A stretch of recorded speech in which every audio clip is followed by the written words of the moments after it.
사람이 깨어서 상당한 양의 외부 자극을 수용할 때 마음의 대상 영역과 외부 세계 사이를 구분하기가 어렵다.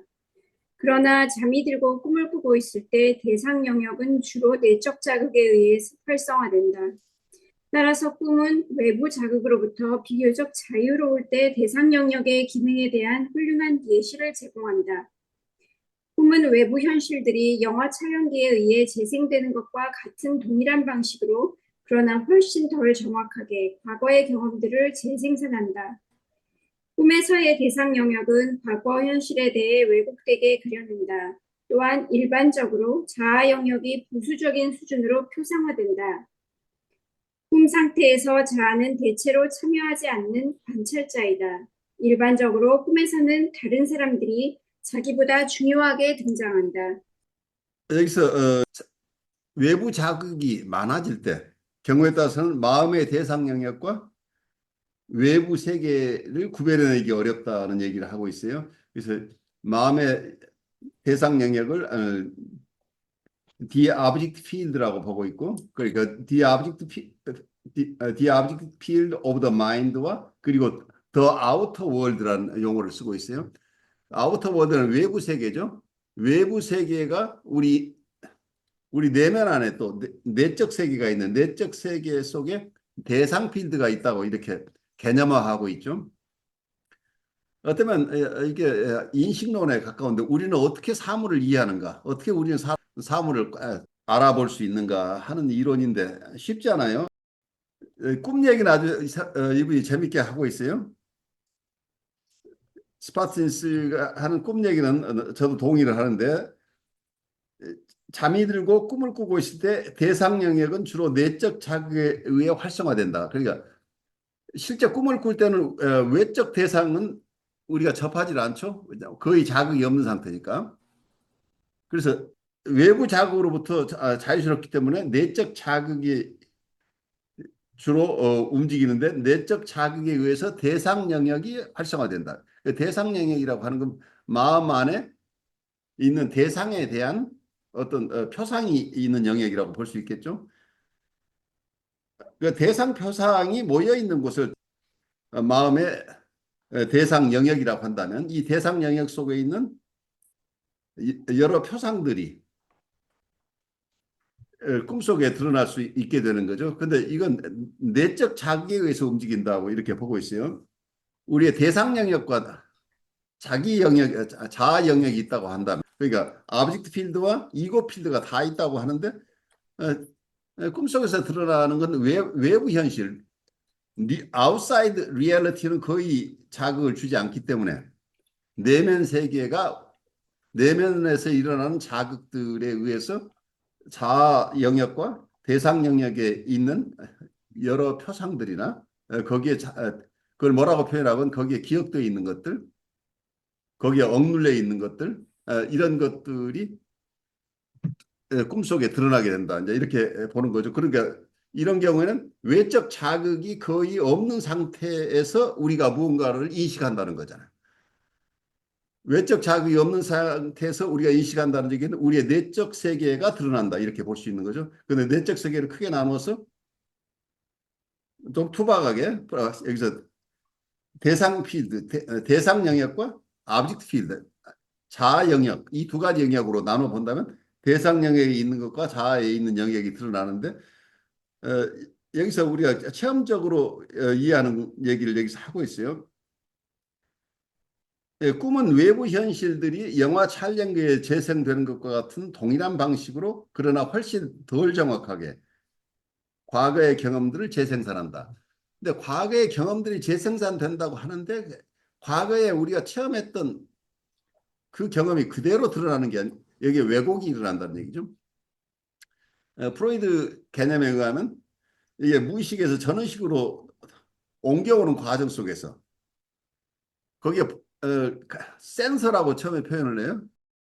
이고, 이드, 슈퍼 이고라는 이런 마음의 삼중 구조 이론을 1920년대에 이렇게 자기의 이론으로 확정하기 이전, 그러니까 그걸 우리가 마음의 구조 이론이라고 하죠. 마음의 2차 구조 이론을 확립하기 이전에 과거에는 지정학적 이론이라고 해서 1차 그 구조 이론이라고 할 수 있는 게 지정학적 이론인데 여기서는 의식과 전의식과 무의식으로 이렇게 구별을 했던 시절에 그분의 꿈 분석에 나타나는 글들을 보면 여기에 말하자면 센서 하나 보초가 있다는 얘기예요.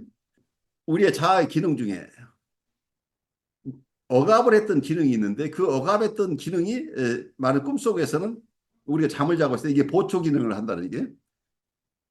무의식에 있는 것이 밖으로 드러나지 못하도록 잘 감시하고 있는데 후기 이론에 의한다면 이걸 말하면 슈퍼 이거라고 할 수도 있고 자아의 방어 기능이라고 할 수 있고 뭐라고 얘기를 하건 검열관이 있다는 얘기예요. 검열관이 있는데 잠자는 사이에 과거에 억눌려 있던 어떤 기억이 되살아 나올 때 원래의 모습대로 나온다면 과거 대상과 관련해서 여러 가지 기억도 있고 어떤 정서도 있고 거기에 욕동도 있고 성적 욕동이나 공격적인 욕동, 그와 관련되는 정서, 그와 관련되는 대상관계 이런 것들이 잔뜩 우리의 무의식 속에 잠겨 있다고 한다면 그중에 어떤 것들이 출현하려고 할 때 원래의 모습대로 출현하게 되면 꿈에서 깨어나게 된다는 얘기예요. 깜짝 놀라게 된다는 얘기예요. 왜냐하면 내가 두려워서 억압하고 있었던 것 혹은 언젠지는 모르지만 이 무의식 속에 있다고 하는 것은 밖으로 드러나게 되면 내가 소화하기 어려워서 어떤 무의식 속에 있는 것들인데 이것이 위장되지 않은 상태로 드러나게 되면 잠에서 깨어나 버리는데 잠에서 굉장히 중요한 기능이 우리는 계속해서 잠을 자고 싶은 욕망이 있다고 봐요. 그 잠이 깨지 않도록 애를 쓰는데 무의식적으로. 그래서 무의식 속에 있는 어떤 것들이 밖으로 드러날 때는 이 감시하고 있는 검열관에 눈을 속일 수 있는 위장을 하고 위장을 했을 때만 그 위장된 모습으로 전의식을 통과하게 된다는 얘기예요. 전의식으로 가면서 의식으로 가는 이런 과정들을 거치는데 여기에 초소가 있는데 이 초소를 통과하기 위해서 위장을 하게 되기 때문에 반드시 여기서 왜곡이 일어난다. 과거 현실이.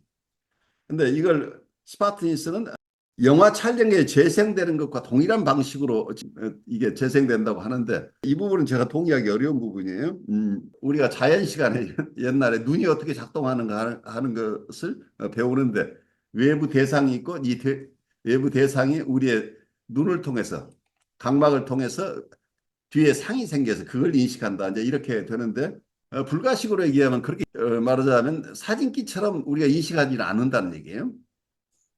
여러분들이 어느 도시를 지날 때 여러분이 도시에 있는 여러 건물들을 보는데 그중에 여러분들이 기억하는 것은 몇 개 되지 않아요. 그러니까 우리가 본다고 해서 우리 눈에 뜨인다고 그래서 사진기처럼 찍어내는 게 아니란 얘기예요. 그 불가 쪽에서 보는 얘기는 우리는 마음 안에 표상이 있어야만 볼 수 있다는 얘기예요. 마음 안에 어떤 표상이라고 마음 안에 표상이라고 그분들은 이걸 명색이라고 부르는데 명색이라는 것은 이름과 형태 우리는 모든 사물을 이름과 형태로 보통 우리 안에 가지고 있다는 얘기예요. 불가에서는 이걸 보통 아뢰야식이라고 얘기를 하는데 이게 팔식인데 이 팔식을 저장식이라고도 불러요. 그래서 마음에 무엇이 있어야만 우리가 인식을 한다는 얘기예요. 우리의 내적 세계가 먼저 있다는 얘기예요. 우리가 그걸 분별하기 위해서 내가 있고 외부 세계가 있다고 보는데 사실은 이게 그렇게 명확하게 구별되는 게 아니고 아직 구별되기 이전의 세상이 있는데 우리가 상징으로 언어를 사용할 때는 언어는 구획짓는 분별하는 하나의 기법이라는 얘기예요. 어떤 사물에 대한 이름이 없으면 이름과 형태에 대한 우리의 내적 개념이 없으면 그건 우리가 볼 수가 없다는 얘기예요. 그래서 사진기처럼 본다고 하는 스파트니스의 개념은 조금 나이브한 어떤 소박한 개념이라고 생각이 돼요. 실제 인식하는 과정은 굉장히 복잡해요. 우리 앞에 사물이 있다고 해서 우리가 다 보는 게 아니라 밖에 있는 대상과 우리의 보는 작용이 있으면 그와 동시에 안식이 생겨난다. 보는 내가 있는 것처럼 느껴지는 거죠. 우리는 무엇을 보면 내가 본다는 생각을 하죠. 그래서 이걸 안식이라고 그러고 들을 때 들으면 내가 듣는다고 느끼니까 이게 자아라고 생각하다. 이게 어떤 작용을 한다는 것이 결국 내가 본다, 내가 듣는다, 내가 냄새 맡는다, 내가 맛본다, 내가 만진다. 이런 자아 개념과 이런 인식 작용이 함께 있다는 얘기예요. 그리고 이걸 전오식이라고 설명을 하는데 여러 가지 감각을 통해서 의식이 형성된다. 육식이라고 하는 게 의식인데 현대 정신분석이나 심리학에서 의식이라고 생각하는 그 의식과 비슷해요. 그러니까 분별하는 이 모든 감각기관에서 얻은 정보를 종합해서 판단하는 기능을 어떤 의식이 한다고 보는데 그리고 말라식이라고 하는 제7식은 나라는 생각을 중심으로 해서 판단하는 걸 말라식이라고 한다고 그래요. 그래서 내가 무엇을 한다.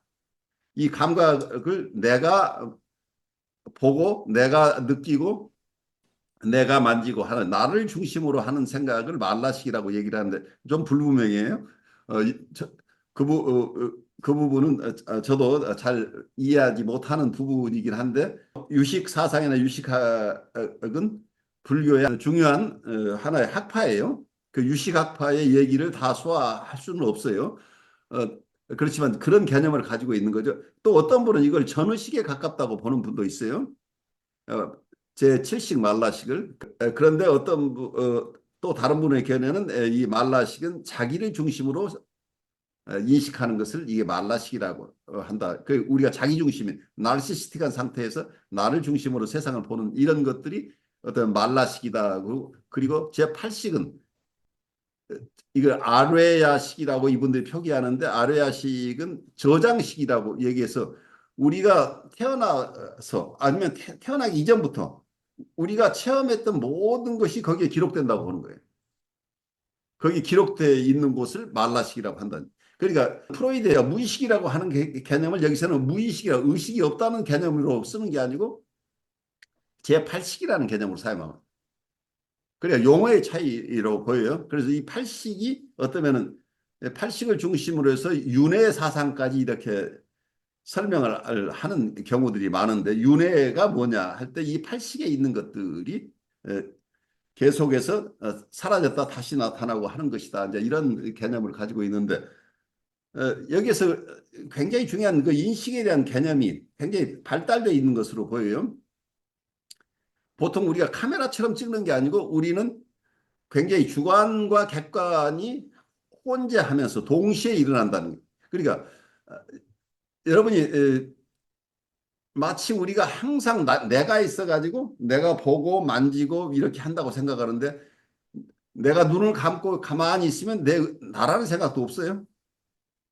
근데 내가 어떤 대상을 만나면 대상이 보이면서 나라는 생각, 내가 본다는 생각이 일어난다는 얘기예요.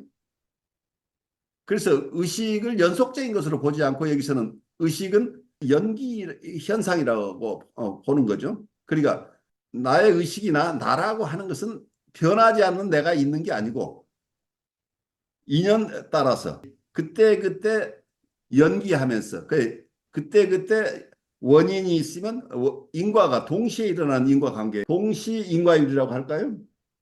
상호인과율이라고 할까요? 이런 것을 대상이 있고 이러한 조건이 있을 때 내가 본다는 생각을 하게 된다는 얘기예요. 그래서 이제 이런 개념들이 변하지 않는 실체로서의 내가 있는 것도 아니고 변하지 않는 실체로서의 대상이 있는 것도 아니다 하는 개념. 이것이 공사상인데 이 공사상에서 없다고 하는 개념은 아무것도 없다는 개념이라기보다는 우리가 보통 있을 거라고 생각하는 것이 없다는 얘기예요. 그러니까 내가 지금 나라고 느끼고 있는 이걸 말하는 불가에서 얘기하면 아상이 우리는 아상을 가지고 살아요. 어떨 때는 아상, 인상, 중생상, 수자상 이런 자기에 대한 개념들이 다양하게 이렇게 표현하는 이런 용어들을 가지고 있는데 나라는 생각, 그리고 사람이라는 생각, 중생이라는 생각, 그리고 오래 산다는 생각 이런 것들이 우리한테 있다는 얘기예요. 처음부터 내가 어떤 실체로서 태어나는 게 아니고 이런 연기에 의해서 그때 나라는 생각이 일어나는 것이라고 보기 때문에 나라는 생각이 있는 것 자체를 부인하는 것은 아닌데 고정불변의 변하지 않는 실체로서의 내가 없다는 개념이에요. 내가 전혀 없는 게 아니고 중생으로 살아간다고 하는 것은 나라는 개념을 가지고 살아요. 그래서 여기서 저는 정신분석학과 유식사상이 서로 접목이 될 수 있다고 봐요. 유식사상은 우리의 심리현상을 연구하지만 궁극적으로 가면 나라고 하는 실체가 없고 대상이라고 하는 실체가 없다고 보는 부분이.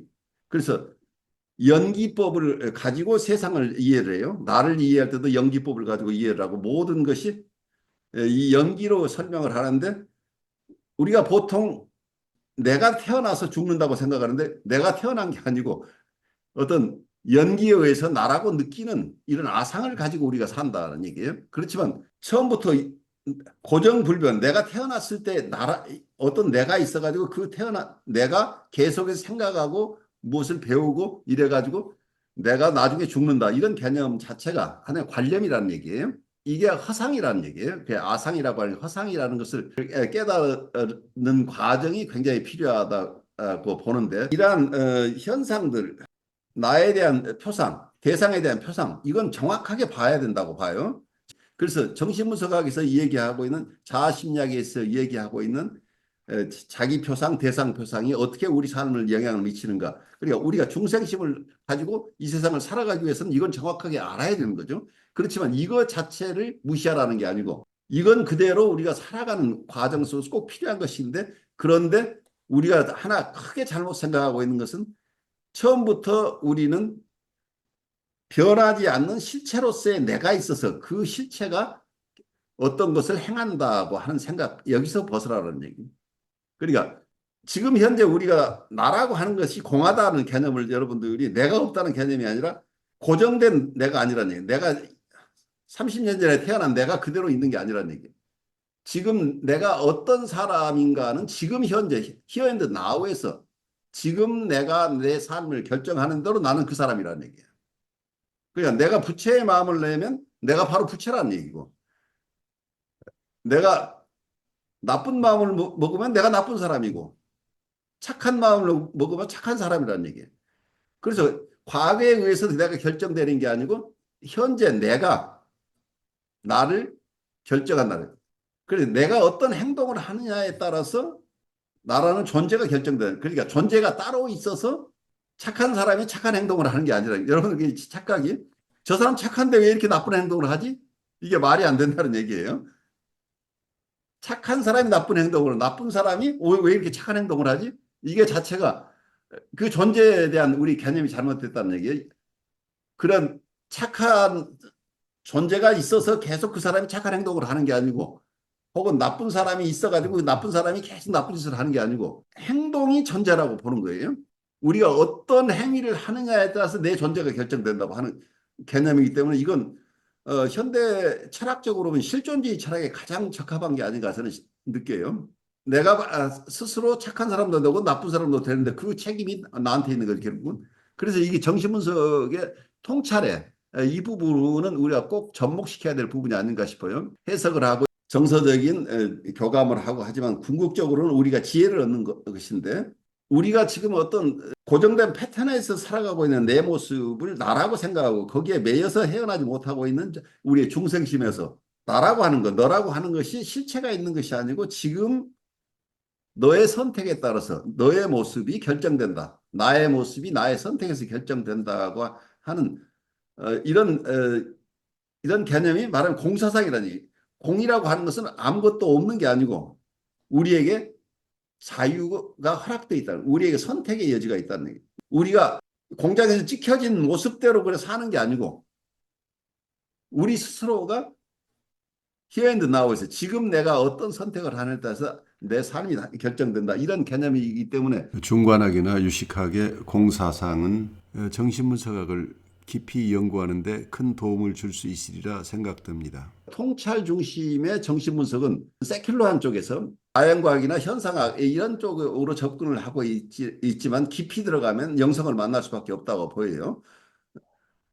그래서 불교의 유식 사상에 추구하고 있는 것이 깊이 들어가면 정신분석의 통찰 중심의 치료법과 서로 만날 수 있을 것이다 하는 그런 생각 때문에 제가 여러분에게 며칠 전에 유식 사상에 대한 참고자료를 보내드렸어요.